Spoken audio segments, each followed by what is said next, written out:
Samahan nyo kami sa isa namang meaningful morning dahil marami kayong aabangan. Excited na kami! Ipakilala sa inyo ang ating mga special guests at kakaibang activities today. Kaya tutok na dahil mas masaya ang umaga dito sa...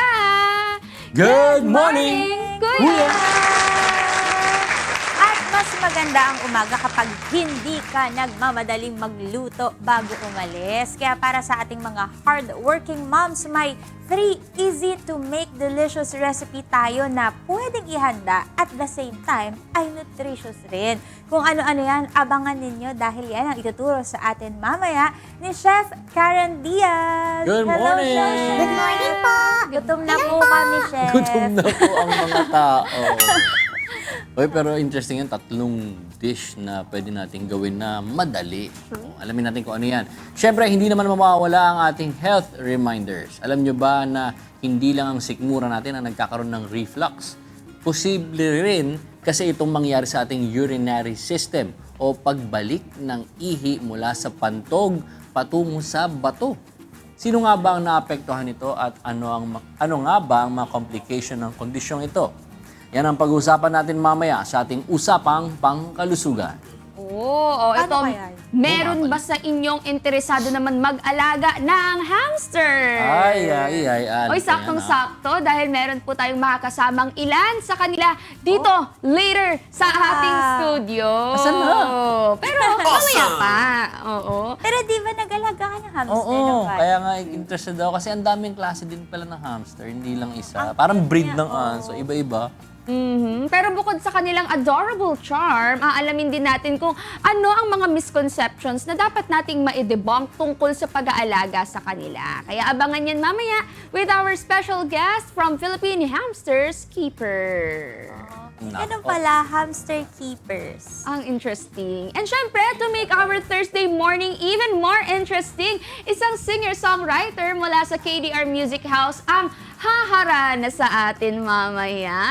Kaya tumutok lang para mapakinggan at makilala natin siya mamaya. Yo! Uyo. At syempre, mas masarap pa naman mag-sound trip kapag kasama ang loved ones at mga kaibigan. Pero friends, ito matanong ko muna Ayan. kayo. Ano ba ang tunay na kahulugan ng isang mabuting kaibigan? Oo. Yung harap-harapang... harap-harapang traidoran. Hindi, pero yung totoong kaibigan, yung may nakatingin o wala, tutulungan ka. Oo, Kasi may meron nakatingin mga o wala. friends na friends lang kayo kapag maraming tao. Tapos kapag yung may ano ka na, kumbaga parang pag kayo na lang, yan, hindi mo naman makausap. Tama. Parang, yun. Ako naman, bukod doon, yun na kasi naisip ko pero nasabi mo na. Pero naiisip ko, yung mga kaibigan naman na kahit na matagal naman kayo hindi nag-usap or matagal kayo hindi tama. nagkita, pero pagka nag-link up ulit kayo, parang walang pinagbago. May tawag daw dyan, yung mga low maintenance friendship. Yan ang marami tayong low maintenance friends. Pero kapag nagkita-kita, grabe gumastos, no? Naman, Ay, hindi ba? Hindi din. ikaw lang yun. Ganun ba yun? Grabe lang magkwentuhan. Magdamaga. Oo. Oo. Ako naman, parang nasabi ko na to dati, parang yung feeling ko for me, yung totoong friend, hindi lang yung nandyan kapag may problema, nandyan din sila kapag nasa taas ka ng gulong. Yung sineselebrate din niya yung mga wins mo. Kasi minsan meron palang friend na na hindi pala siya masaya kapag umaangat ka. May mga secret animosity, ganun. Parang masaya siya kapag may problema ka kasi... Baliktad kasi usually Baliktad, sinasabi, oo. gusto ko yung kaibigan na kasama ko pagka nahihirapan. Pero importante rin pala kasama mo sila kapag may mga success. Yung masaya siya for you sa mga naaabot mo. Yung wala kayong inggitan, walang Tama. insecurity, gano'n. Kayo naman, mga kasangbahay, para sa inyo o para sa'yo, ano ang tunay na kahulugan ng isang mabuting kaibigan? I-comment nyo lang ang inyong sagot sa ating Facebook at YouTube Live dahil mamaya ay babasahin natin yan isa-isa. Kaya, i-comment mo na! Ay, mga tunay na kaibigan yung pagpasok sa bahay, diretso sa rep, gano'n. Yan tunay na kaibigan na yun. Tama. Kapag nahiya pa sa rep yan, parang Tapos ang tawag sa'yo na magulang, nak na rin. Oo. Mami na rin tawag. Mas doon. mahal ka pa minsan. Palit nanay na. O habang nag-iisip naman kayo narito ng sagot, narito naman ang ating public service advisories for today. Good news dahil binuksan na ng Commission on Higher Education o CHED ang application para sa Allied Health Experiential Assistance for Deserving Students o AHED grant para sa first semester ng academic year 2026 to 2027. Ang mga pwedeng mag-apply sa scholarship program na ito ay ang mga sumusunod. Kailangan po ay Filipino citizens, enrolled sa courses na may related learning experience o RLE components, merong combined annual gross family income na less than 1.2 million or 1,200,000 pesos. Yan ang less than. At enrolled para sa unang semester ng academic year sa CHED-recognized institutions na nag-offer ng health science programs tulad ng nursing, medtech, therapist, doctor, pharmacist, at iba pa. Ang deadline ng submission ng applications ay sa July 7, 2026. Araw po yan ng Martes. Kaya wag nang palagpasin ang pagkakataon na ito. Para naman malaman ang kumpletong detalye, bisitahin lang ang kanilang website na ahed.ched.gov.ph. Diba? Para naman mas marami ng mga healthcare workers natin kasi nga sana gumanda rin yung opportunities para sa kanila at hindi na nila kailanganin pang umalis ng bansa natin at dito sila makapag-work. Saka maganda yun kasi hinihikayat natin sila na maging part nga ng natin public service natin when it comes to health. Pero sana gandahan din yung mga trabaho na makukuha nila later on. Kasi baka mamaya, sige mag-nursing kayo, tapos hindi naman pala nakakabuhay yung minsan yung sweldo. Kaya sana mas ma-improve natin yan, no? With the help of our government. O ito, may mahalaga namang paalala ang Metropolitan Manila Development Authority o MMDA para sa mga motorista. Kung meron kayong problema o aberya na naranasan habang nasa daan tulad ng insidente, banggaan, nasirang sasakyan o iba pang mga emergencies, pwede kayong tumawag sa MMDA hotline number na 136 para sa mabilis na response. At ito pa, inaasahan din na 5 minutes lang ay nandyan na sila para tumulong. Pero higit sa lahat, the best pa rin na mag-ingat tayo sa pagmamaneho para safe at happy ang road trip nyo. Tapos balitaan nyo kami pag na-try nyo. Huwag naman sana. Pero pag na-try nyo, balitaan nyo kami kung talagang 5 minutes talaga na darating. Importante O orasan natin yan sila nagsabi. 5 minutes daw eh. Pero kahapon nga nung pauwi ako, ang dami kong daan ng aksidente. Diyan lang sa carousel, ewan ko kung nakita mo yung sa may carousel, sa may bus, may nabangga. Parang 5 aksidente na daanan Bus ang nagkabanggaan. Bus tsaka Or- yung tao Binangga yung bus. Hindi, yung tao nakasakay dun sa bus. Tapos, Lumabas sa bus. Walang tao. Ayun, sige Joshua. Hindi, tao. Ay, Naguluhan ka na talaga. hindi, yung bus at saka kotse, private vehicle, nagsabitan. Siguro factor yung panahon. Ano nangyari? Maulan. Hindi, kasi kahapon maulan, tapos maano rin. Hindi naman. Hindi ba? Oh, bakit sige, kasi pag-isipan mo nagkabangga? talaga kung sino mapag-isipan talaga ko yung muna. nabangga. Kasi May tao- pupunta muna ako sa kusina kasi Okay. gutom lang na to. ako eh. Gutom lang. Gutom lang to. Huwag mong banggain si Chef, ah. May tao sa bus. May tao Tao. Binangga Nakabus. yung... bus. Ha? Ang tao? Ewan ko, ang gulo-gulo natin. Pero ito ha, mga kasabahay, may good news Ayan naman ang Bureau of Fisheries and Aquatic Resources o BFAR. May likas ba kayong talento sa pagbuo at pagsulat ng kanta? O bahagi ka ba ng isang grupo o samahan ng mga mangingisda na nagnanais gamitin ang musika bilang inspirasyon? Meron kasing isasagawang malinis at masaganang katubigan o MMK 2.0 Jingle Making Contest ang BFAR. Ilan sa mga dapat na makitang content ng kanta ay tungkol sa pagpapaigting ng proteksyon, konserbasyon at likas kayang pangangalaga sa mga pangisdaan, karagatan, ilog, lawa, at iba pang anyong tubig. Kailangan din na ito ay original musical composition, Filipino ang primary lyrics at nasa 1 to 3 minutes ang haba. Magsisimula ang contest sa regional level na may 10,000 pesos to 15,000 pesos cash ang pwedeng matanggap hanggang sa national level na nagre-range naman sa 20,000 to 50,000 pesos cash naman para sa makukuhang winners. Kaya kung interested kayong sumali, iscan nyo na ang QR code na naka-flash sa inyong screen para sa guidelines and full details. Good luck sa lahat ng participants! Gusto ko marinig kung sino yung mananalo. Interesting. True. Kasi dati sa mga school, di ba, pinapagawa tayo ng mga ganyan. Wala naman tayong talent. Gusto kong malaman kung sa mga talented talaga gumawa ng mga ganyan. Nakakatuwa makikita yung mga Exciting, no? mga entries nila. At yan ang ilan sa ating mga good news. Dumako naman tayo sa ating weather outlook. Dito sa Manila, aabot sa 25 to 30 degrees Celsius ang temperatura at 60% naman ang tsansang umulan. Kaya, para hindi maging gloomy day and rainy day, kumain ng prutas para sa dagdag vitamins at energy sa buong araw. Tama! Sa Metro Cebu naman, nasa 27 degrees hanggang 34 degrees ang atin pong temperature. Meron tayong 40% chance of rain din, kaya wag nating kalimutang isilong na yung mga sinampay, lalo na yung ating mga alagang hayop para hindi sila mabasa at maulanan. Sa dako naman ng Davao, naglalaro sa 26 degrees hanggang 33 degrees Celsius ang temperature at may 40% chance of rain. Kaya, laging magdala ng payong para hindi masyadong maarawan o kaya naman maulanan. Kaya, stay safe, alert, and informed, mga kasambahay.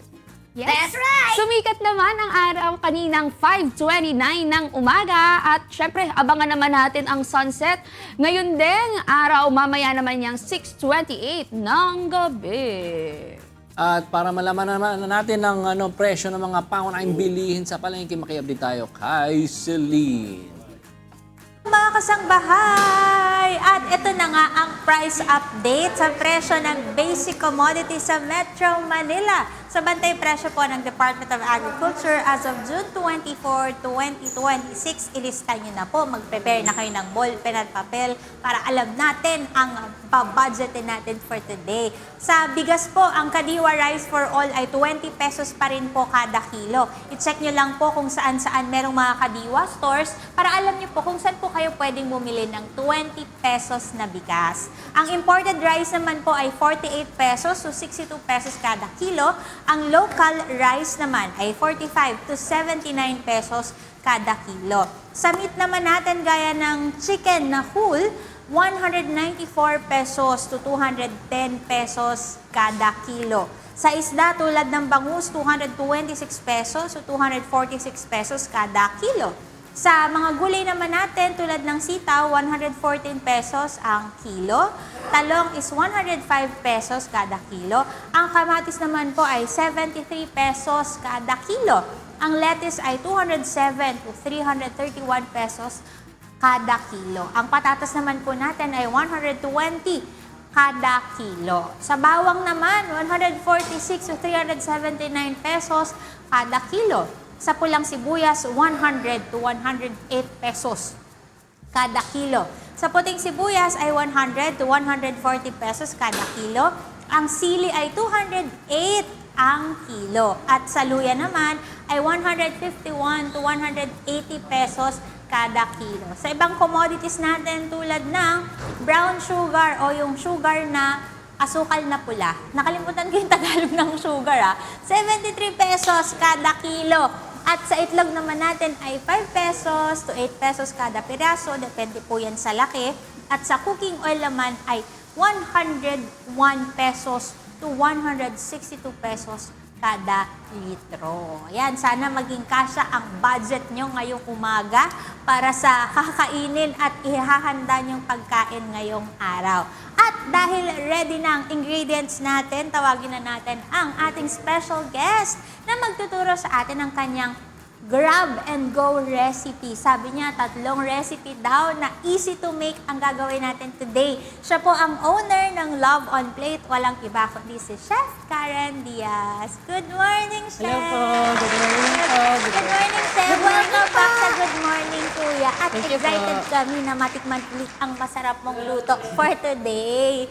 Ayan, Chef. Ito, Chef, bati kayo sa ating mga kasangbahay. Hello po mga kasambahay. Ayan, good morning po sa mga kasangbahay. Chef, very curious ako kung ano ba yung 3 recipe na gagawin natin ngayong umaga. Kasi ang hirap mag-prepare ng isa. Pero ngayon, 3 ang gagawin natin. Kaya kung naiintriga kayo mga kasangbahay, tutok lang kayo. Ayan. Chef, ano po ba yung bago po tayo mag-start, kamusta po ang biyahe niyo po? Hindi po ba kayo na traffic ngayong umaga? Hindi naman, medyo maaga tayo ngayon sa walang traffic from Bulacan. Oh, yay! Yan, ako si Chef. Pero Chef, eto, bakit niyo po naisip na 3 recipe ang gawin natin for today? Kasi gusto kong patunayan sa mga busy moms na kaya nilang ipag-ready yung mga anak nila or yung mga husbands nila. Kasi ako kasi sobrang busy din talaga ako. So minsan nakukonsensya ako kapag halimbawa umaalis ako sa bahay ng hindi ko man lang nakapag-ready ng baon or breakfast yung anak ko, tsaka yung asawa ko. So naisip ko, maraming matutulungan to. At the same time, itong recipe na isi-share ko sa inyo ngayon, pwede din siyang pang-business. So makakatulong din sa ekonomiya. Uy, tama to. Maganda yan. Kasi nung bata ako, mahilig talaga ako mag-agahan, Chef. So parang masaya nga, kapag ka every morning, yung mga magulang natin o yung mga caregivers natin, meron talagang maihahanda na breakfast para sa anak o kaya para sa asawa nila nagtatrabaho. Sige, Chef, excited na ako. Ano ba yung, halita, Chef, dito po kayo, pwede po kayo mahirapan. Ayan. Ano po ba yung unang recipe muna natin? So actually, lahat naman to ay burrito. So mga flat burrito sila. So usually yung nakikita nating burrito, mga rolled na medyo malalaki. Opo. So naisip ko na mas gawin natin siyang mas madaling kainin. So we will make flat burritos. Meron tayong cheesy caldereta burrito. Wow. Yes. Meron tayong breakfast burrito. And syempre, kung gusto natin ng dessert para anytime hindi tayo magpapa-food delivery pag medyo nag-crave tayo. So meron tayong s'mores burrito. Wow. So yan. So, ayan. Meron ding merong parang meal na talaga, merong parang appetizer, at merong dessert. Ako, kompleto tayo today. Sige, Chef, ano po ba yung una-muna po natin gagawin? So, ang gagawin natin, niready na natin lahat ng mga ingredients natin. So, mukha lang madami yung mga ingredients natin, pero lahat to parang sobrang easy access lang. Ito sa grocery lang. Ito mga breakfast naman na usually na nasa ref natin. Tapos ito, pwede natin kasing gamitin yung mga leftover natin. Kagaya nito, yung caldereta. Actually, this is Love on Plate's caldereta. Para syempre maisingit ulit natin. Favorite ko nga yung caldereta. Talaga. So, yun. Exciting. Yun. Sige po, ano pong uunahin po natin na recipe? Pwede natin unahin itong caldereta rice. Okay, sige po. So, ano pong kailangan po natin dito na ingredients? So dito, kailangan lang natin ng rice, ng caldereta, and syempre, para magkaroon siya ng konting twist pa, naglagay tayo ng quick melt cheese. Pero pwede rin kahit hindi quick melt. Oh, naku, kung magluluto kayo ng kaldereta, magtabi na kayo. Naku, Yes. ipanglalagay nyo dito kasi kakaiba yung ituturo sa atin ni Chef. Sige po, Chef, ano na pong kailangan ko natin gawin? Okay, so ngayon, kasi ano na to mag-hand gloves ako para pag medyo nahawakan natin. Pero ito kasi, pwede nyo siyang, isa lang siya din sa kawali. Pero I want to show them talaga na sobrang easy lang nito. So dahil bagong luto yung rice natin, pati naman yung kaldereta natin is bagong luto. Pero, for example, yung kaldereta natin leftover, mas maganda, iinit din natin siya ng maayos. Okay po. So ngayon, ilalagay lang natin itong ating rice sa bowl. Tapos, ilalagay lang din natin itong kaldereta. Wow. Yeah, actually, it's very easy. So, pagsasamahin lang natin sila. Pagsasamahin lang talaga natin yan. Tapos imimix lang. Yes, Chef. mix lang natin. Hanggang sa mag-incorporate sila. Ako, kahit ito lang, mga kasangbahay, parang kakainin ko na to agad. True. Pero syempre, kasi ang gusto nga natin is yung concept natin na grab and go. Ang ginagawa kasi natin ngayon is piniprep natin to. So for example, itong ganito kadami, makakapaggawa tayo ng mga, let's say, 6 na piraso, pero ang kailangan mo lang ngayon ay 2. So yung 4, pwede mo siyang i-freezer. So later, tuturo ko din, parang basic lang na kung paano natin i-freezer yung mga leftover natin na burrito para naka-meal prep naman tayo para sa ibang araw. Uy, uso nga yan, chef, no? Yes. Uso ng mga content yan. Yung nagmi-meal prep, for example, weekend Sunday. As in, magluluto sila ng isang batch na napagkain, tapos i-freezer, tapos init na lang sila ng init. So, pwede pala to doon. Yes. Ang ginagawa nung iba, marami silang ginagawang burrito. Iba-ibang flavor lahat ng maisip nila. Kasi parang gusto na rin natin iwasan masyado yung sobrang kain sa labas. Tsaka actually, maganda rin to sa mga, yung parang nagda-diet, yung nagko-control ng pagkain. Hindi sila bibili ng parang impulse buy. Oh, at saka maganda dito, chef, since maraming iba't ibang pwedeng gawin na burrito, hindi sila magsasawa. Correct. Kasi baka isipin nila, ay, parang isang linggo na ako kumakain ng kaldereta burrito. Yes. Nakakasawa. Pero ito, dahil maraming option, pwede niyong paghalu-haluin. Okay, marami kayong pagpipilian. Tsaka alam mo ang nagustuhan ko dito, for example, gagawin mo siyang baon. Hindi mo na kailangan ng top ng storage, ng kutsara, tinidor. Kumbaga naka-ready na siya, naka-bag na siya. Tapos pag kinain mo siya, yun na siya. Hindi siya yung maglalabas ka pa ng gano'n. Saka hindi ka na maghuhugas. Ang hirap Correct. na maghugas ng Tupperware. Yes. So, ayan. So, ganun lang. Imimix lang natin siya. Yes. So, again, pwedeng kaldereta, pwedeng adobo. Kung gusto nyo, love on plate sisig ulit. Uy, So, sisig, yun. sarap. Ngayon, ang gagawin lang naman natin, as in, ibabalot na lang naman natin siya. Balot lang natin siya. Ako, sobrang dali lang nito mga Yes. kasangbahay. Kung adobo ang ulam nyo sa gabi, sa umaga i-wrap nyo, may baon na ang mga anak. Correct. Diba? Tapos So- feeling nila, bago pa yun. Correct. Tsaka mas masarap siya, syempre. Ito, pwede mo rin siyang lagyan ng halimbawa ay chili or chili powder para medyo mag-iba pa yung lasa niya. Kumbaga kung gusto mo siyang mas maangaw ng konti, ganyan. Ayun. So actually ito na siya. Para siyang hindi ko siya kasi nilalakihan kasi para pag ginamit, pag in-air fry, pagka pinreser natin siya, mas madali siyang kainin. Apa. Tsaka mas masarap kasi siya yung hindi ganun kadami yung laman sa loob.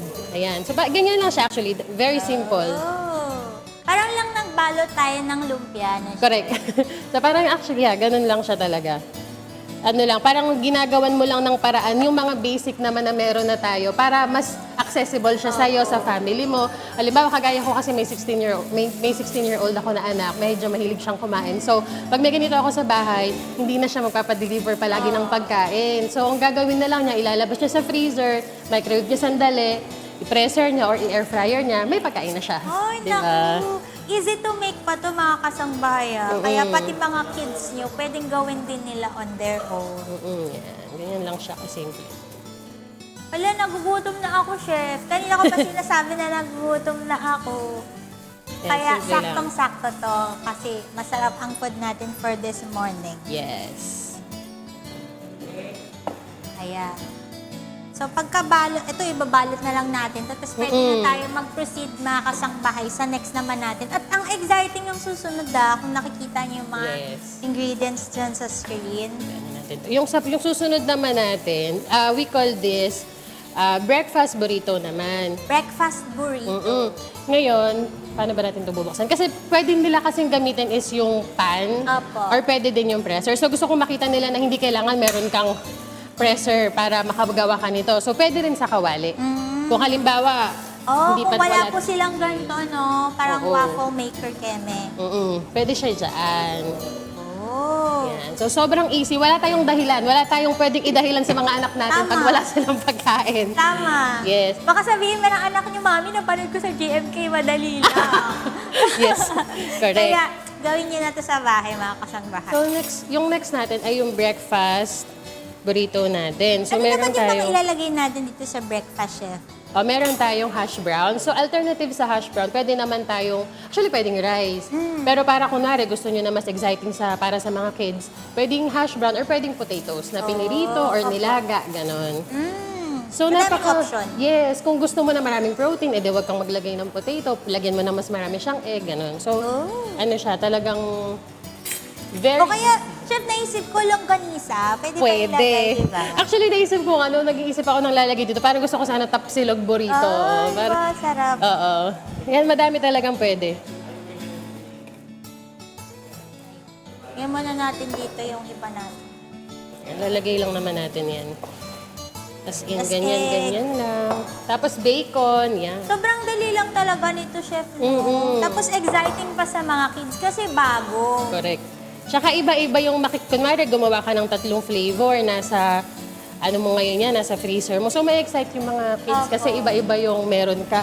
Pwedeng ito, nasunog At na. saka maganda dito mga kasangbahay kung marami kayong time, Yes. ibenta nyo na rin. Yes. Magbenta na rin kayo sa school, bentahan yung kaklase ng mga anak nyo. Tsaka Maging actually, negosyante na. binibenta to sa mga cafe. Oh. Yes, ito ang medyo trend ngayon. So abangan nyo to sa aming bubuksan na cafe. Ay, wow. God willing. Ako, puntahan natin yung Yes. chef, God willing.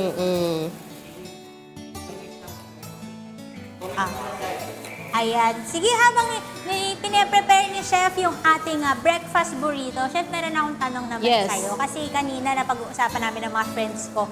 Ano ba yung mabuting kaibigan?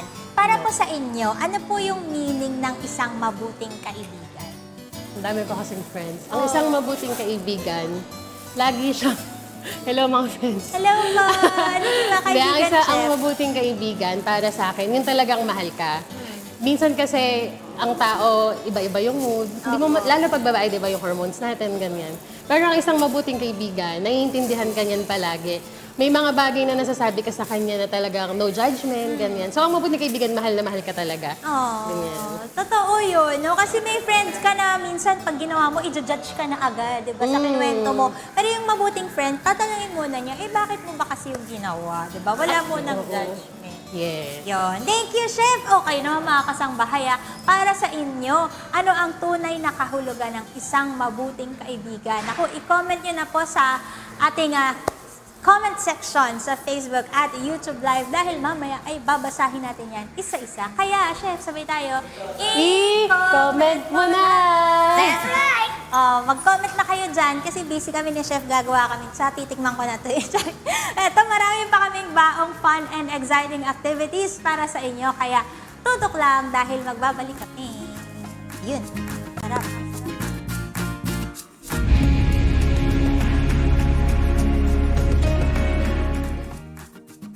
Nagbabalik ang Good Morning, Kuya. Ang oras ay 7:05 ng umaga at oras na para sa ating usapang pangkalusugan. Alam niyo ba na hindi lang ang sikmura natin ang nagkakaroon ng reflux.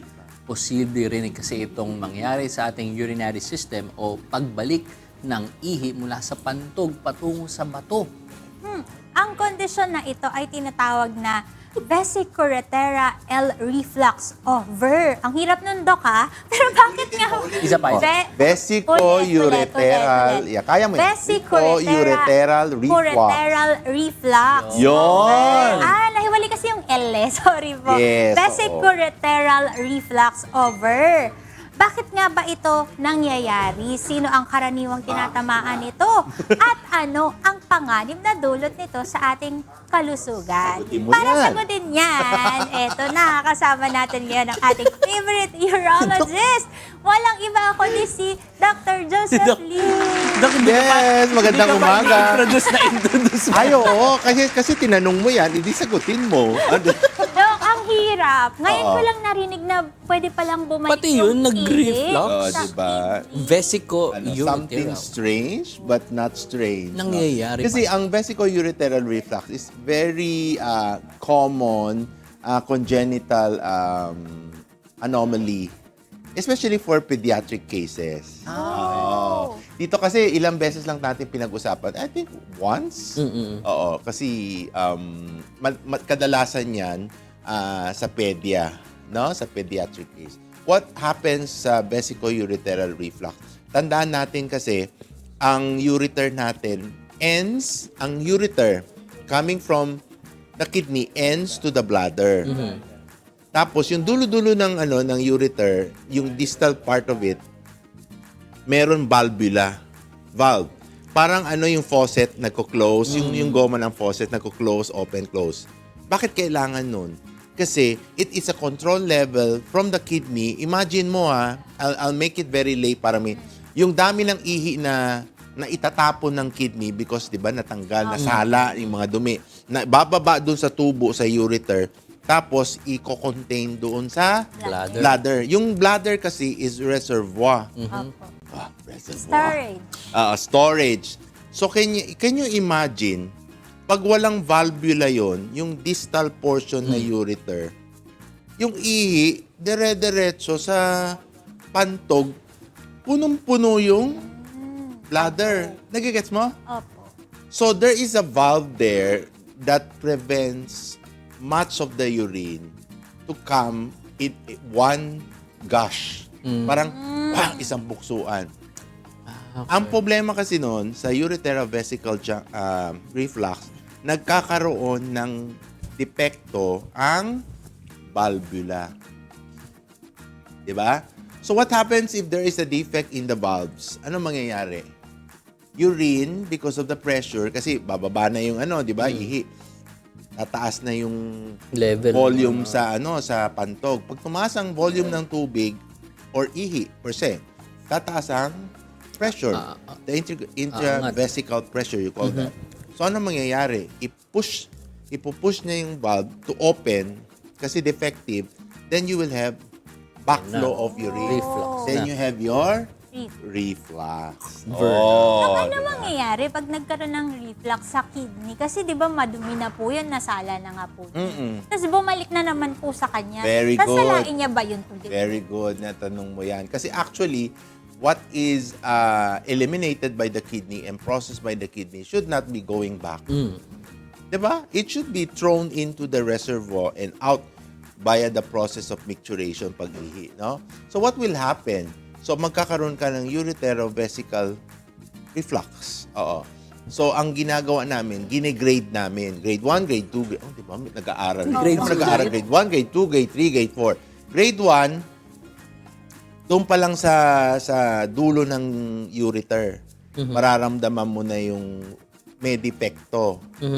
Grade 2, doon na sa ureter, aakyat na sa kidney, pero wala pang, may konting dilatation. Pero yung ureter, yung dadaanan from the bladder to the kidney, makikita mo naman sa may konting dilatation na. Ang grade 3, ang grade 3 na ureteral reflux, dilated na yung kidney mo, namaga. Kasi pati yung ureter namamaga na rin, no? The ureter. Ang grade 4, ito maganda. To grade 5, tortus na siya sa sobrang ihi na bumalik. Yung ureter mo naging tortus. Anong parang tortus? Coil. Parang coil because of the urine coming from the above and the urine going up. Nagsasalubong. Yeah, thank you for the parang so the ureter becomes very tortuous. Sana may picture siya ng tortuosity dyan.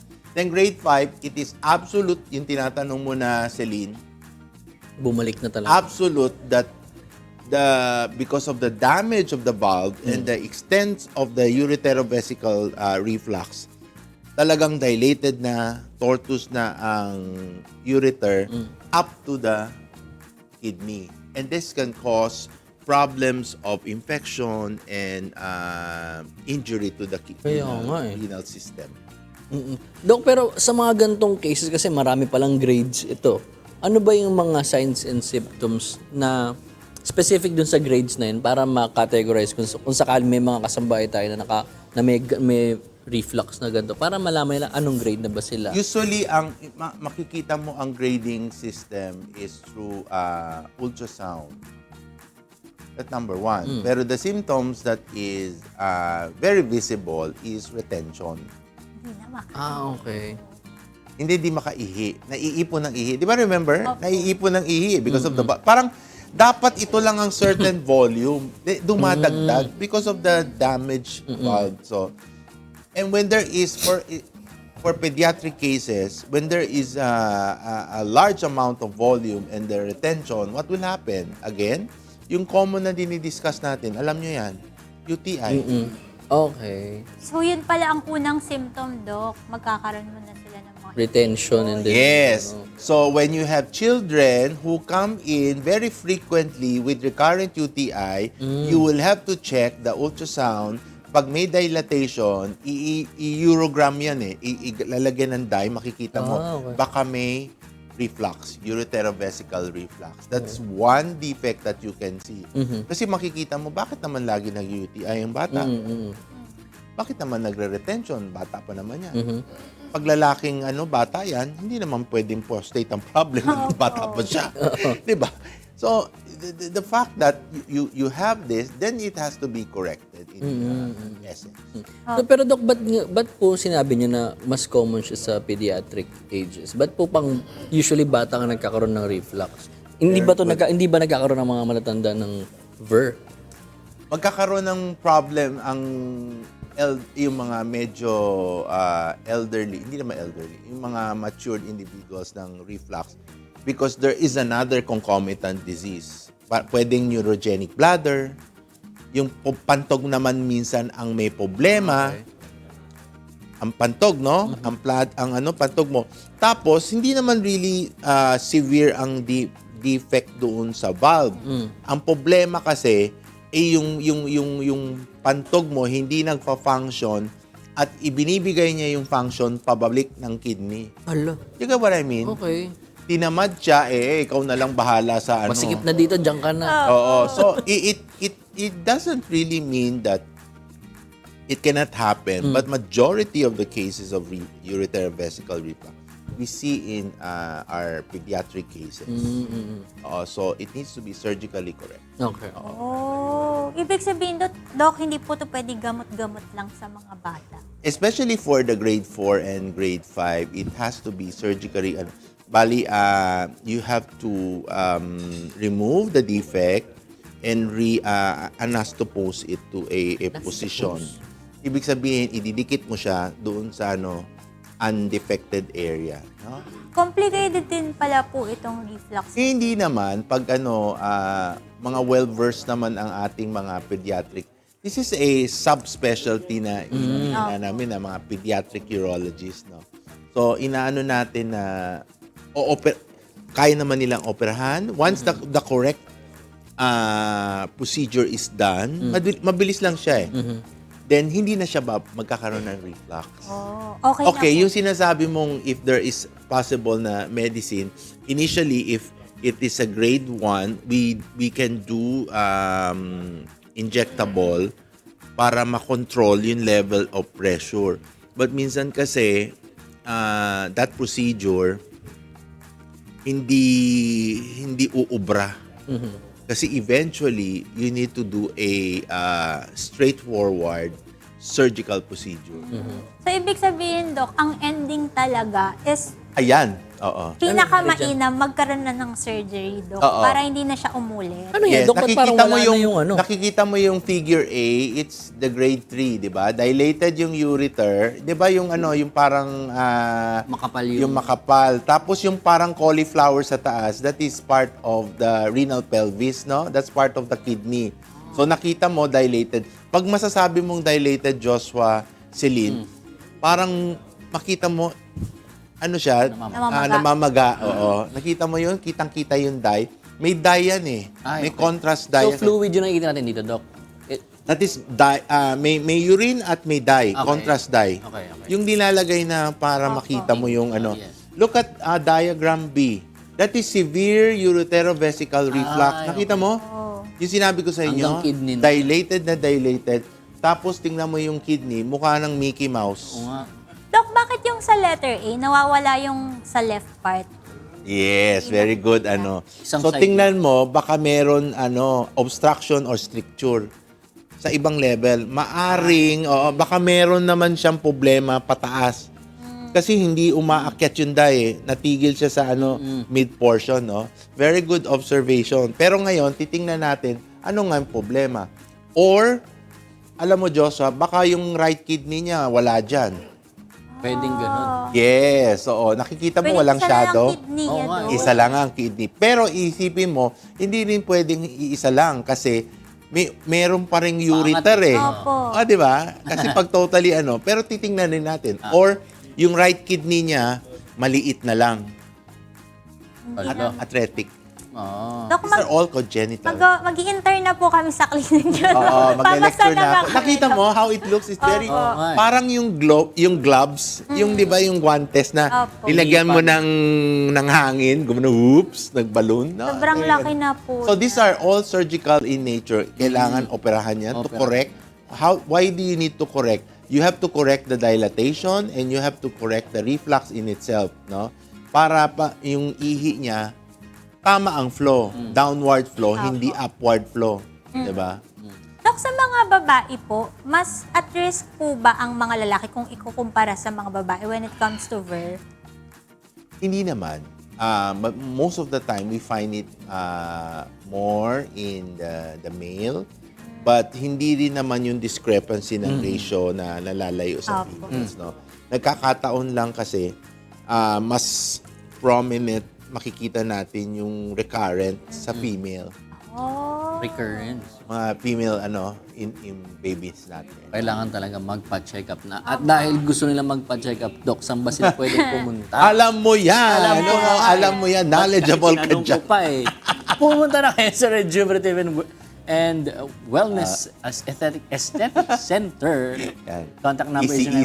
917-509-9288. Address at 1 Asia Business Center, Block 2A, Lot 26, Binyan, Laguna. Yes, hanapin niyo dyan si Doc Joseph. At thank you so much po, Doc Joseph. Oo. Sa pagsama niyo po sa amin today. Yes, namamadali lang kasi may Yes, operahan ako. okay. Kahit na busy si Doc, nakabisita Pero pa syempre, rin. let's keep in mind itong mga scenario ni Doc. I-observe niyo po yung inyong Yeah. mga anak, tsaka yung mga sarili niyo din po para alam natin kung merong problema. At syempre, para maingatan ang ating kidneys. Kasi Oo, dapat diba? healthy tayo. Ade, sabi mo, Celine, dapat laging uminom ng Tubig. Tubig.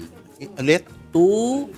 big. Yan, ha? That is the only way to nourish and substantiate hydration. Tama. Ha? Yun lang ang kailangan ng kidney. Hindi naman umihindi siya ng mga Doc, ano-ano curious dyan. lang ako. Pag ba nag-opera kayo, pwede kayong uminom ng tubig? Hindi. Hoy, talaga. Kailangan prep na agad. Ay, Baka maihi eh.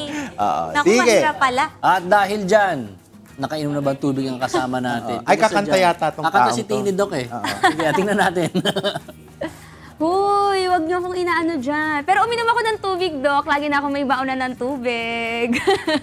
Pero para mas mapaganda pa natin ang ating Thursday morning, meron tayong musical treat na hatid sa atin ng KDR Music House. Bringing us his debut single, Junior's Night. Let's all welcome Dwarf.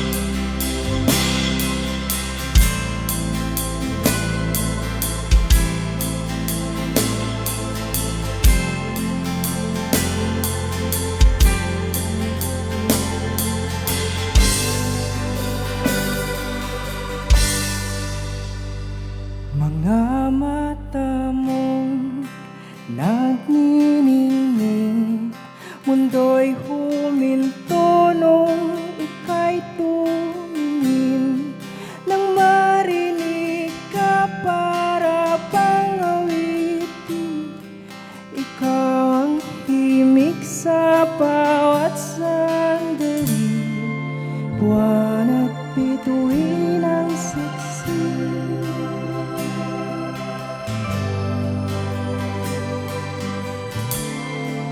Ikaw lang nais kapiling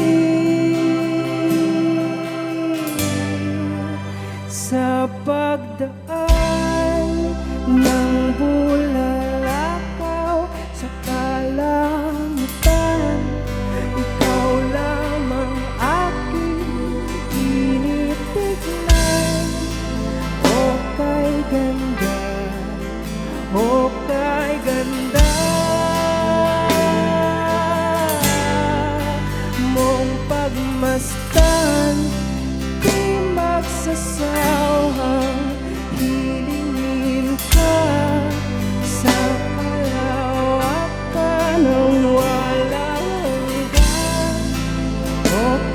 ganda, o kay ganda. Kung di ikaw ang kasama sa paglubog ng araw, wag na lang daang libong araw o habang buhay.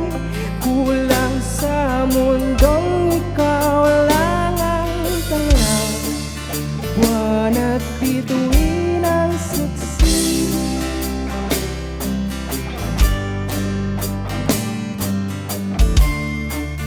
Ikaw lang nais ko piling sa pagdaan ng bulalakaw sa kalangitan. Ikaw lamang aking tinitignan, o kay ganda, o kay ganda mong pagmasdan. Hindi magsasawang hilingin ka sa kalawakan ng walang hanggan. O kay ganda, o kay ganda.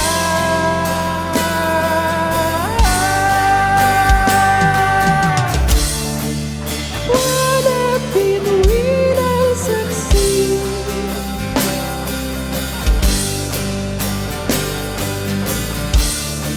Ikaw lamang ang pinili.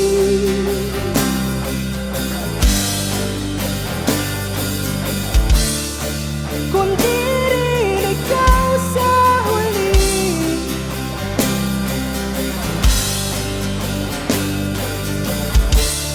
ay di na iibig muli.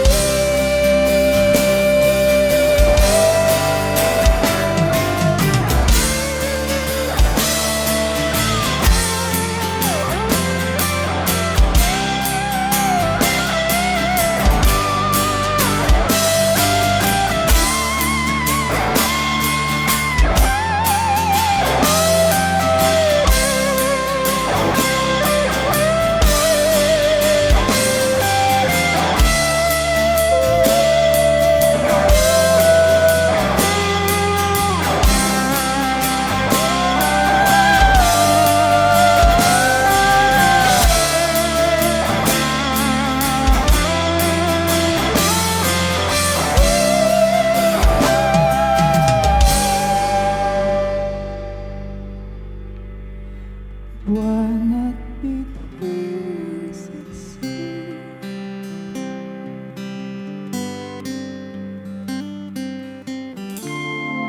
Ikaw lang nais ko piling.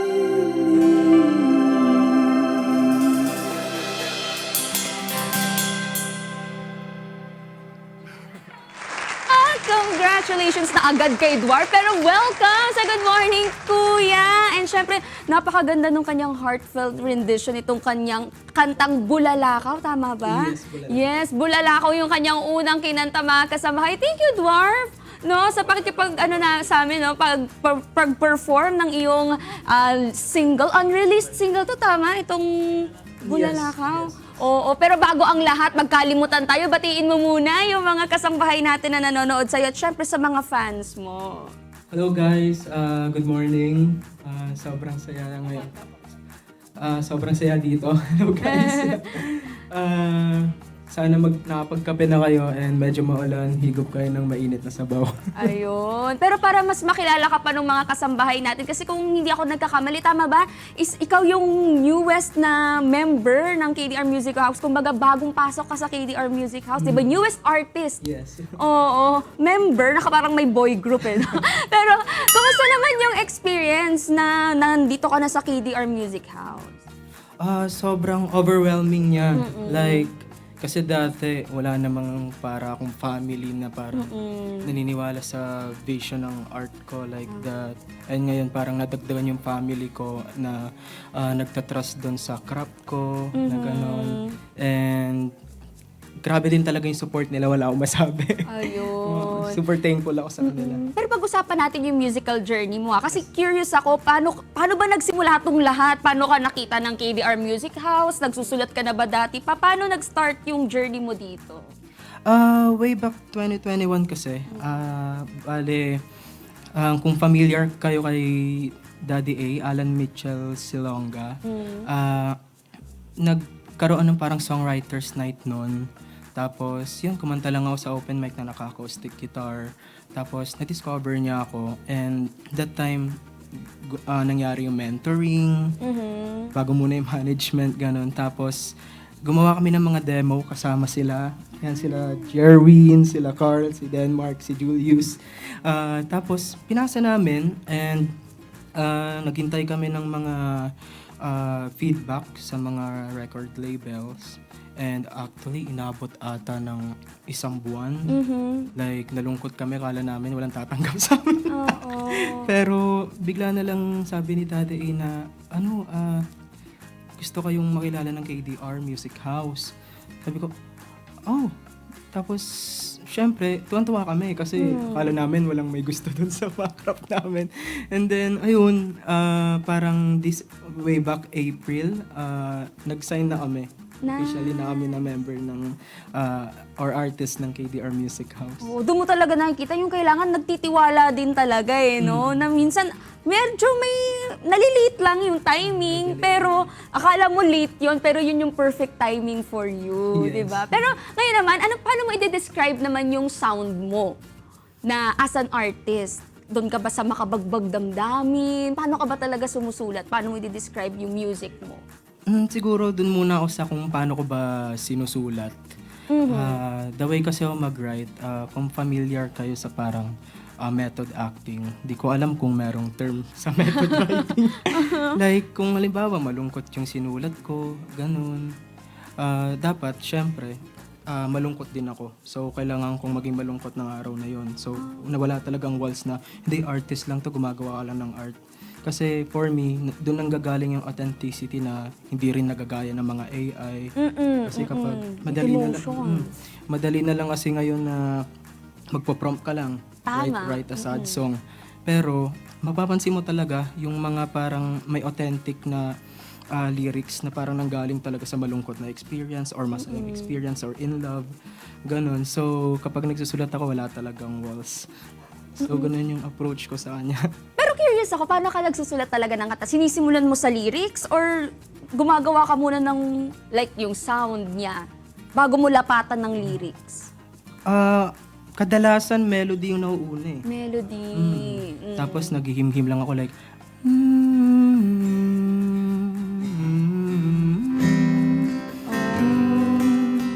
tapos like ayun kung ano ba yung kasi para sa akin yung melody kasi yun yung parang pinaka-feel ng kanta. Doon mismo manggagaling yung kung ano bang vibes or what. Tapos doon ka na magde-decide kung malungkot ba yung susulat ko, love song ba, ganon? Or depende talaga sa kung ano na-feel mo sa araw na yan? Depende talaga. Minsan may mga araw na wala talagang lumalabas. Oo. Pero grateful naman ako na minsan naalimpungatan ako. May naisip ka agad. Like 3 a.m. Katulad nga nung nirelease namin na kanta na Junior's Night. Nagising lang ako ng 3 a.m. noon. Tapos hindi ako makatulog eh. Kaya sabi ko, gawa na lang ako ng kanta. Tapos nakita ko sa notification ko yung parang high school days ko na may prom, ganon.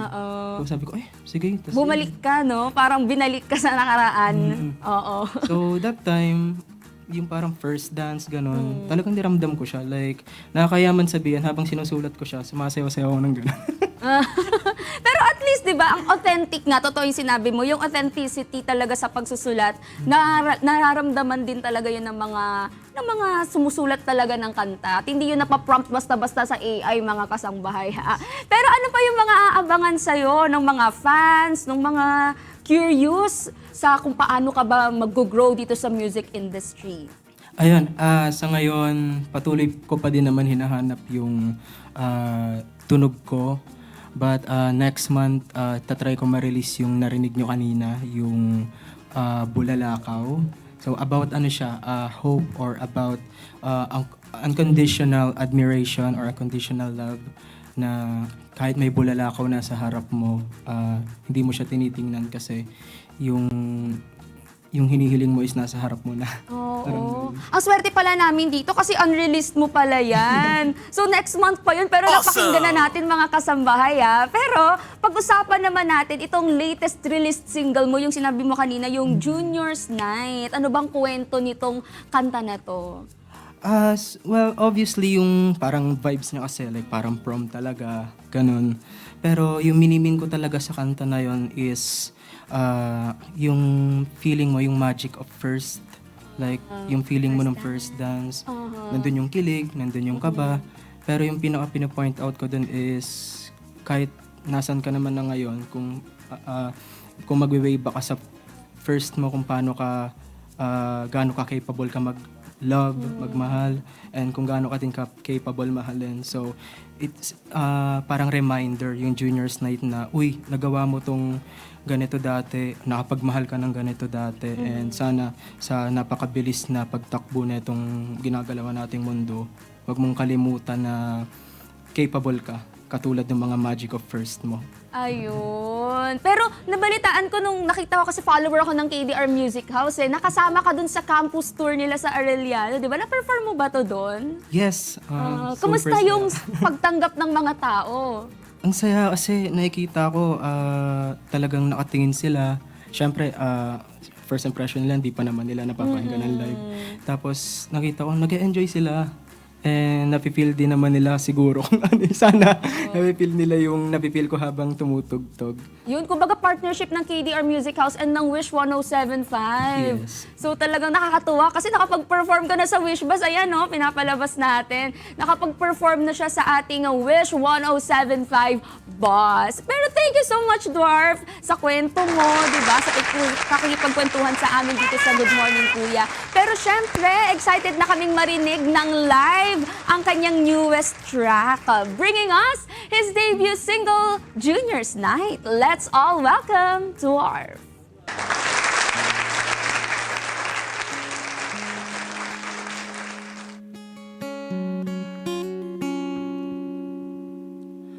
Oh, para ang saya, di ko masabi ang nararamdaman.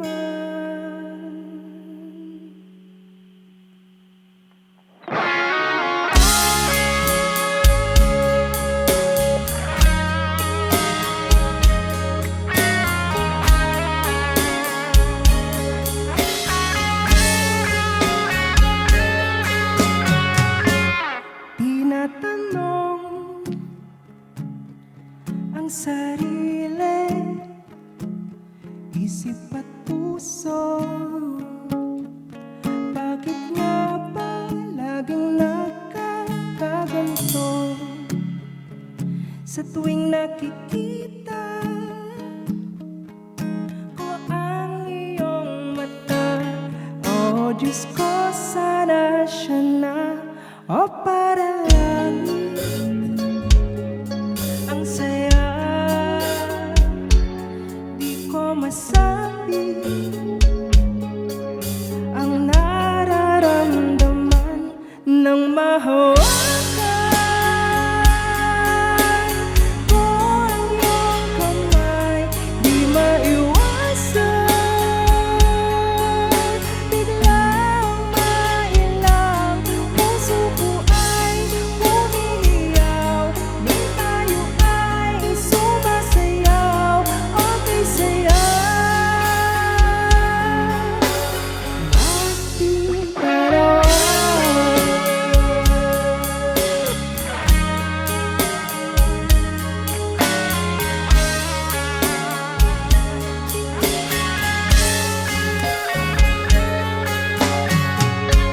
paro-paro sa aking sikmura, naglalaro hanggang sa aking isipang litha.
ang saya,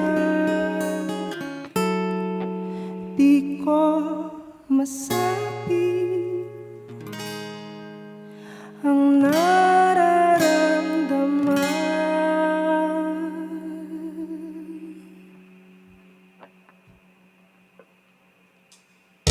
Nang mahawakan ko ang iyong kamay, di mapigilan, biglang mailang, puso ko ay humihiyaw, nung tayo ay sumasayaw, okay sayaw.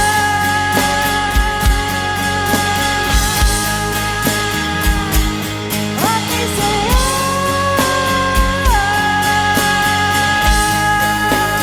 Dating dala. Welcome back to Good Morning Kuya! Ngayong umaga, may special guest tayo na ang dala ay cuteness overload na hamster! Na talaga namang magpapasaya ng umaga natin mga kasambahay. Pero maliit man sila sa sukat, malaki naman ang responsibilidad ng pag-aalaga sa kanila. Tama. At marami sa atin ang nag-aakalang madaling alagaan ang hamster dahil maliit lang ito at hindi na kailangan ng malaking espasyo. Pero ayon sa mga experts, marami pa rin ang maling impormasyon pagdating sa tamang hamster care. Kaya ngayong umaga, makakasama natin si Benedict Villaroman mula sa Philippine Hamster Keepers, isang grupo na nagsusulong ng responsible hamster ownership, rescue at proper hamster care sa bansa. Good morning po, Mr. Good morning, Sir Benedict. Benedict. Good morning din sa inyo. Uy, gusto ko lang sabihin na sinisilip tayo ng isang hamster doon.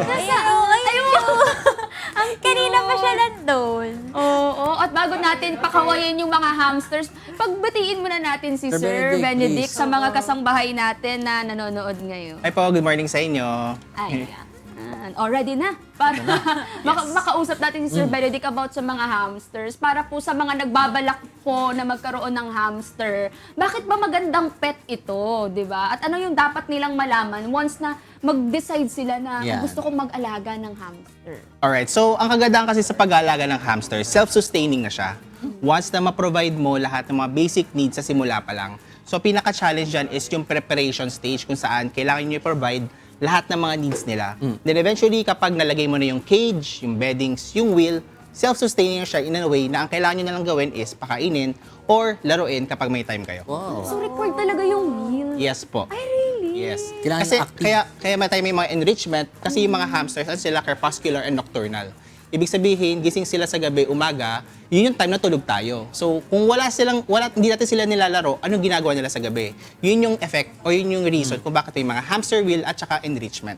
Ay, ang galing. Ang cute naman nila. Pero ano po ba yung pinakamalaking misconception ng mga Pilipino pagdating sa hamster care? Yung na-mention nyo kanina na madali lang mag-alaga ng hamsters kasi maliliit lang sila. Yan yung pinaka main reason kung bakit marami din na neglect ng mga hamsters. Kasi, syempre, isipin mo, maliit lang yan, so dapat maliit lang yung kulungan, and yun na yun. Pero actually, lahat naman ng hayop, meron yung mga sarili-sariling buhay na talagang dapat bigyan din ng kahalagaan. So, yung Philippine Hamster Keepers, ang pinopromote natin, kahit na maliit lang yung hamster, maliit or malaki, maliit yung pet natin, dapat nabibigay din natin yung best na kaya natin. Hindi lang dapat sa cats or dogs, dapat in general as pets. Nabanggit mo nga yung typical na pets natin kasi usually cats and dogs. Pero ano yung difference naman when it comes to maintenance naman? Kasi iba, iniisip nila baka di nila kaya mag-alaga ng ganito kasi ini-expect nila hamster ay low maintenance.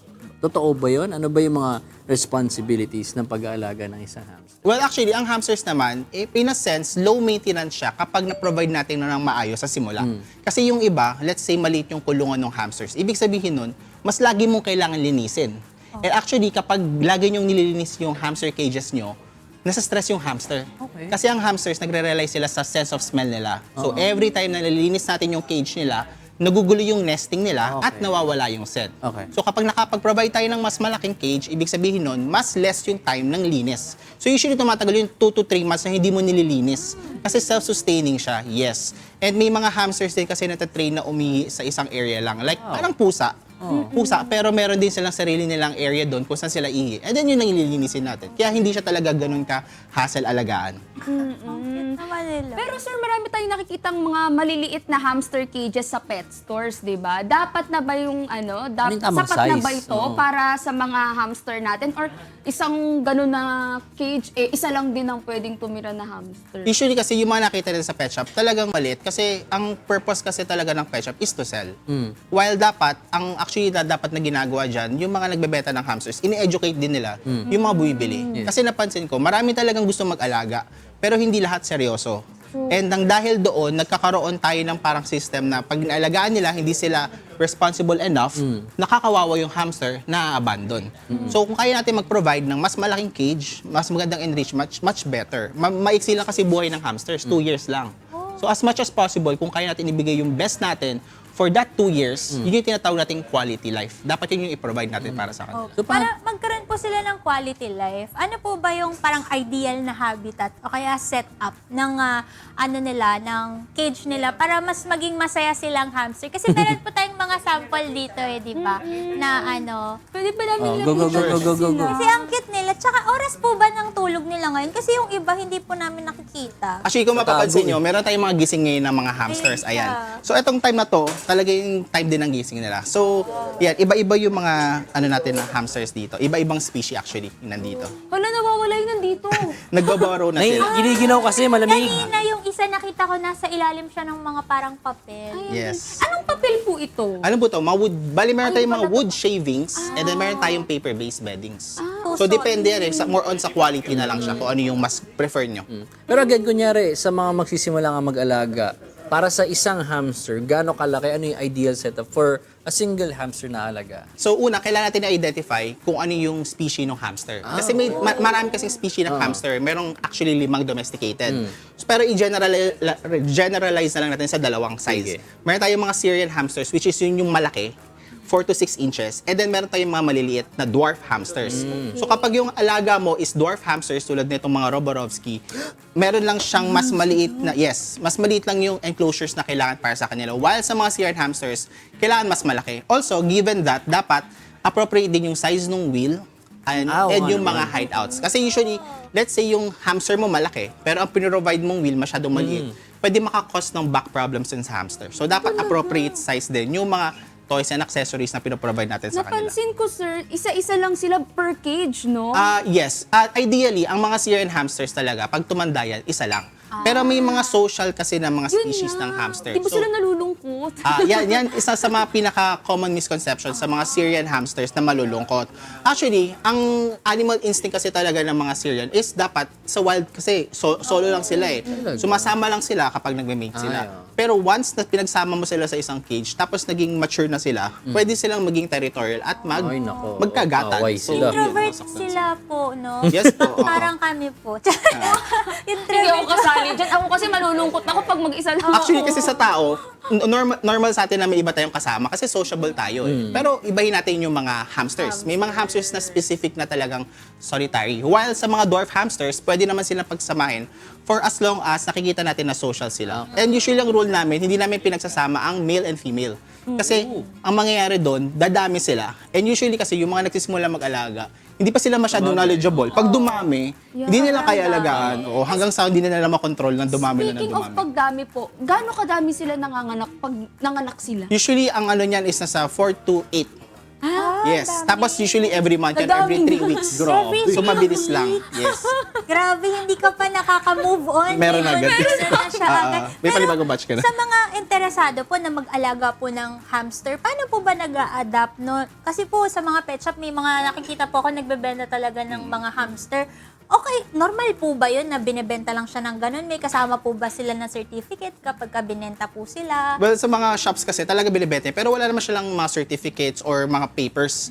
Kasi ano naman sila, hindi naman sila considered as endangered animals. So, sa adoption naman, bali may option yung mga tao na pwede sila mag-adopt ng hamsters. Pero take note lang, yung mga hamsters kasi na pinapa-adopt namin, hindi sila bred. I mean, hindi siya intentionally breed, na binread. So, ito po ay mga rescued hamsters. So, yung mga taong hindi na kayang alagaan, tulad ng mention ko kanina na hindi na kayang alagaan, sinesurrender sa amin, and then kami yung naghahanap ng mga panibagong gustong mag-alaga in a right way. O yung may mga basic requirements. Yes. Oo nga naman, kasi pagka dumami sila, paano naman po namin, kunyari, eto na nga, nagkaroon kami ng pets, tapos dumami nga hindi namin in-expect. Paano po ba namin, paano kami mag-reach out sa Philippine Hamster Keepers? Well, pwede sila mag-message sa aming page ng Philippine Hamster Keepers para mag-apply for surrendering ng mga hamsters. Meron lang kami mga criteria and depende yon sa available na mga cages sa amin. Kasi minsan napupuno kami. Hindi na kami makapag-take in. Medyo nakakalungkot pero wala eh. Hanggang ganun lang talaga yung kaya namin. So as much as possible, kung kaya namin i-promote yung adoption na may mag-adopt, actually, pag nag-adopt ka sa amin, 2 hamster nire-rescue mo. Paano? Yung kinuha mo, plus yung panibagong papasok. Sa bagay, So, oo nga dalawa. naman. So, paano po yung process ng adoption naman? May mga hinihingi kaming mga requirements like mga basic needs like standard size ng hamster cage, hamster wheel, safe na beddings, food and all. Pag meron ka na nun, pwede mo siyang isubmit sa aming page, i-reviewin namin yun, and then pwede mo siyang pick upin or pwede namin ipa-deliver sa inyo. Huwag lang sana labas ng Metro Manila kasi baka ma-stress yung hamster pag pinadala. Masyadong malayo yung Yes. biyahe. Oh. Alright, with that, no, ano ba? Pwede po bang i-promote na lang natin sa ating mga viewers kung paano nila ma-reach out sa Philippine Hamster Keepers para kung sakaling gusto nila mag-adopt or meron silang gustong ipa-adopt? Alright, sa mga gusto mag-adopt ng hamsters, pwede nyo kaming i-message sa aming page, Facebook, ang Philippine Hamster Keepers, or pwede nyo din i-check yung mga videos namin sa TikTok. Pwede kayo mag-comment doon para ma-send namin yung mga specific requirements na kailangan para makapag-adopt kayo sa amin. Once na approve kayo, madali lang, papadala na namin kaagad yan. And yun, ganun siya kasimple. Yan baka, Gaano kadami po yung alaga ninyo ngayon? Ako, ang nasa center ko ngayon is nasa around 19. Tapos may paparating pa na 4. oo. Kaya mag-adapt na tayo mga Yes. kasambahay Please. kasi kailangan nila ng mag-aalaga True. sa kanila. Tsaka imagine for 2 years lang ito yung itinatagal ng buhay nila. Yung mabigyan Same sila ba ng lifespan comfort. for the Syrian and the small... Sa Roborovsky, actually sila may pinakamabang lifespan. Umabot sila up to 3 years. Kasi very active yung ano nila eh. Lifestyle, ang bibilis, di ba? So, mas matagal sila at mas maliit. Si Joshua po nakapag-alaga Ito ng mismo. hamster. Roborovsky. Kaya hinahanap ko kasi ang cute nila pag nakita mo. Yes. Kanina, gising sila. Ngayon, Nakita mo nakaborrow ba? sila ngayon eh. Hindi. Ang cute ng Roborovsky. Mamaya magpapakita yan. Mamaya tignan mo. Again, maraming salamat, Sir Benedict, sa pag-share ng inyong expertise tungkol sa tamang pag-aalaga ng hamsters. Marami tayong dapat may take note. Kaya para sa mga gusto ring mag-adopt or mag-keep nito, tandaan natin ang advice ni Sir Benedict dahil ang responsableng owner ay tunay na pet lover. That's right! Yes! At balikan naman natin si Celine. Di ba bigla siyang nawala dito? Kasi kailangan niya tayong i-update sa ating masasarap na dish. Hi, Celine! Hello! Eto na tayo. At itutuloy na natin yung next recipe natin kasi kanina nagawa na natin yung caldereta burrito. Tapos nagawa na rin natin yung ating breakfast burrito. Ngayon naman yung parang dessert. Naku, Chef. Chef, ano na ba yung naiwan natin kanina? So before natin siya, lagay lang natin to sa ating sandwich presser. Presser. Ayan.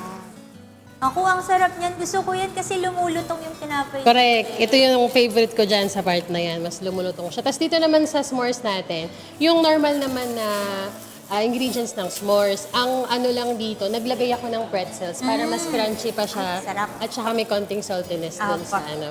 So same process lang din naman siya. Unahin lang natin na ito. Pandipit tayo. Lagay ko na. Ayan, lalagay tayo ng chocolate spread. Yes, chocolate spread. Bagay na bagay ito sa mga mahilig sa sweets. Tapos marshmallow. Yan. Masisira na naman ang diet natin, mga kasangbahay.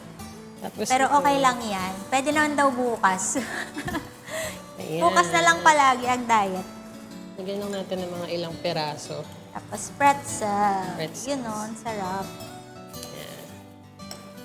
Actually, yan na siya. Pwede nating dagdagan pa ng konti. Kasi ayoko ng sobrang tamis. Baka may mga tratentahin ayaw na ng sobrang nga. tamis.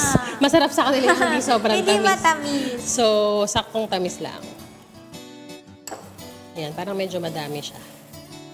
Yan, pero yan na siya. Tapos sa presser na rin natin siya ilalagay.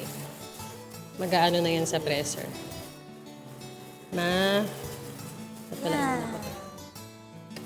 Doblehin natin. Kasi medyo maliit yung wrap natin eh. So, pwede natin So, kung siyang medyo doblehin. malaki, ayun, Oo. pwede niyong doblehin. Doblehin natin para ano siya, Magkasya. kasha. Para exciting ang ating, ano, burrito. S'mores burrito. Dapat tayo ng isa. Ayan, habang pinaprepare niyo po yan, Chef, eto may nakikita po ako na maganda sa aking mga mata. Iba't ibang mga food pa na pinrepare ni Chef. Ayan, Chef, ano pa po ba yung ibang mga dish na dinala niyo for us? Ito po yan, meron tayo ngayon chicken kebab, meron tayong fish fillet with garlic sauce, meron tayong homemade lasagna. So itong lasagna, kami din yung gumawa ng pasta niyan. So hindi siya binili, yes. And also we have crispy kare-kare yung sauce at meron din tayong dalang dessert na fruit salad. Yes, naku. Grabe, sobrang sarap ng mga natin, ng mga breakfast natin for today. For sure na masaya, happy tummy na naman kami, Chef. Ayan, sige, Chef, mag-plating na po tayo. Ayan, Sige. meron na tayong nakahanda kanina, yung natapos natin na caldereta burrito. Ayan. Ito yung kaldereta natin kanina. Sige, iano ko lang to saglit. Ayan, para sige, hindi na- Chef, go. Kasi baka mabitin kayo sa matamis. So, medyo ilagay lang natin siya. Ayan. Ito kinontian ko lang para magkasya sa magkasya siya sa lalagyanan. Ito yung ginano natin, konti pa. Ito yung kanina, yung sa pan. Okay po. Sige, lagay lang natin, Chef, dito. Ayan. At sa mga gustong makatikim ng mga luto nila, Chef, wag po kayong mag-alala kasi matitikman niyo po yan dahil meron silang mga social media accounts, ang Love on Plate. Chef, saan po ba nila kayo pwede makontak? Yes, so sa We Are Love on Plate. Tapos, pwede kayong mag-order sa amin sa Facebook. Love on Plate ang aming page. We deliver in Bulacan, Manila, and Pampanga. Yan. Ayan. So, doon lang kayo mag-message sa page. Makaka-order na kayo. Yes, kaya screenshot nyo na po ang ating mga screen for today para alam nyo kung saan sila makokontak. And for sure, na masasarapan kayo kasi naka-order na ako kay Chef. At ang sarap. Yes. Kaya mga kasangbahay, sana na-enjoy nyo ang ating healthful and nutritious recipe, mga kasangbahay. Ingat lang po sa pagluluto and happy breakfast! Naku, puntahan na natin yung iba naming kasama kasi kakagat na ako dito eh. Secret lang. Gat ka namin sa hamster dito. Nawili kami sa hamster. Ang Ah, daming cute nagtatago. Yung dalawa lumabas na, yung dalawa nagtatago pa. Pero, Ang daming handa sa atin Love on Plate kapag Love on Plate ang natin, ang guest natin. excited na po Napakaraming kami. Ngayon naman, shoutout naman muna natin ang lahat ng nakatune in sa ating YouTube and Facebook account. Kanina, tinanong natin sila kung ano ba ang tunay na kahalaga ng isang mabuting kaibigan. Narito po ang ilan sa kanilang naging sagot. Ang sabi ni Elena Yang, para sa akin, ang isang mabuting kaibigan ay naaalala ka kahit wala siyang kailangan sa'yo. Di ba, Mars? Yes, sis! Ito naman ang komento ni Julina Grace of Masca. For me, ang mabuting kaibigan ay mahal ka palagi. They correct you when you're wrong, support you when you're right, and care for you through it all. Tama. Ito galing naman kay Jane Flores. Para sa akin, yung hindi kakampi sa maling ginagawa. Tapos kahit na magkaroon ng conflict sa friendship, hindi ipagkakalat yung mga bagay na sa kanila lang na open o nasabi. At syempre, yung may takot sa Diyos. Pag ganyan yung kaibigan mo, iba-ibang kwento yung ikwento mo.